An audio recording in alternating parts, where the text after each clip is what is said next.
I'm very appreciative of the justice that was given and the way it was handled by Pam Bondi and Todd Blanche and everybody that it's been, and their team of people.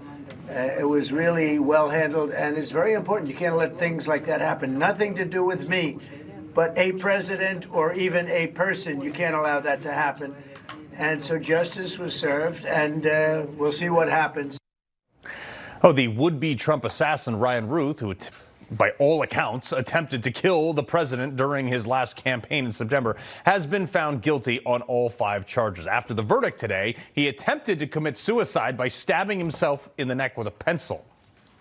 Okay, J-Town legal analyst and former U.S. District Attorney. I mean, they stopped him. Oh. Spoken like a Navy SEAL, right?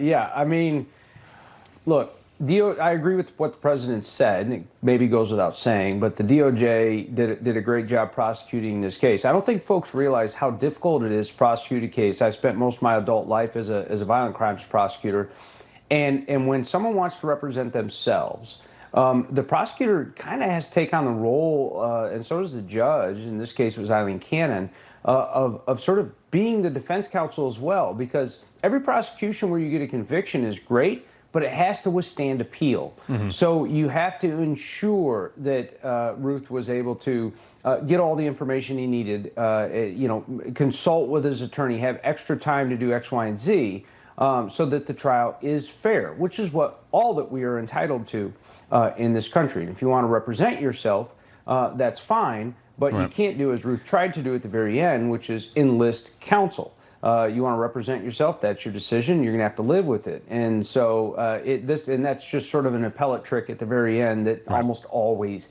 happens. He's facing life in prison. He's not going to breathe fresh air for the rest of his life, and that's my prediction, and that's exactly what should happen in this case. Well, I heard he wanted to enlist on the front lines of Ukraine. I'm sure they're going to be devastated by this.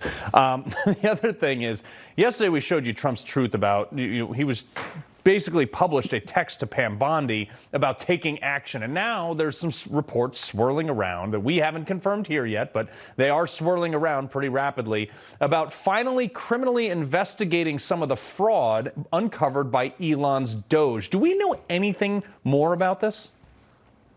Well, I think that those investigations probably began back when DOGE was doing its work, and it's very responsible of this DOJ as opposed to perhaps the previous administration, where it's not leaking like a sieve constantly about who's the target of investigation, what organization is part of a criminal conspiracy, mm-hmm. and the grand juries that have convened to investigate all of the above.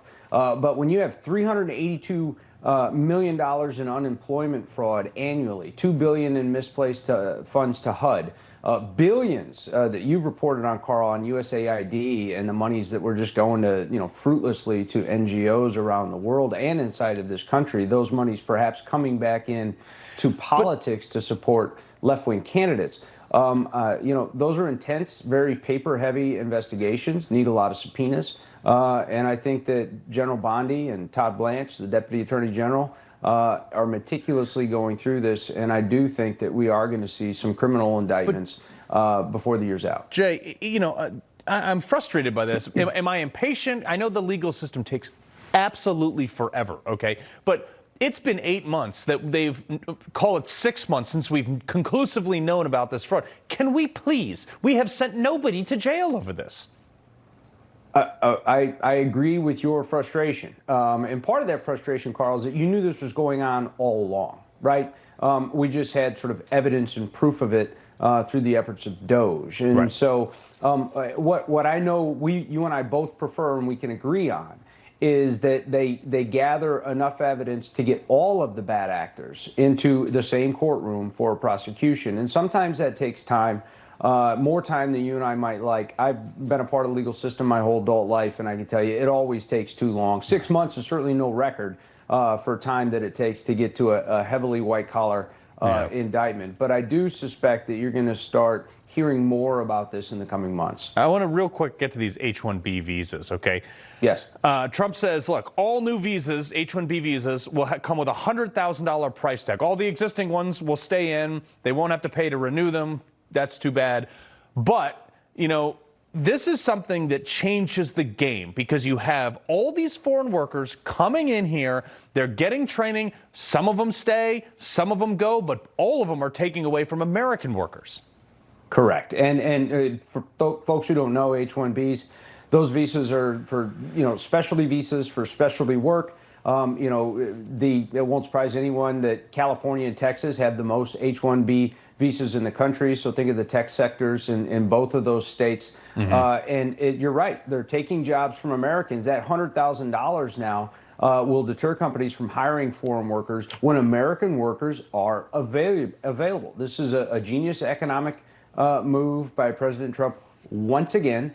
And it's a 3-year visa, and then there's a renewal for another 3 years. So that's 6 years that an American college kid or engineer isn't getting those jobs.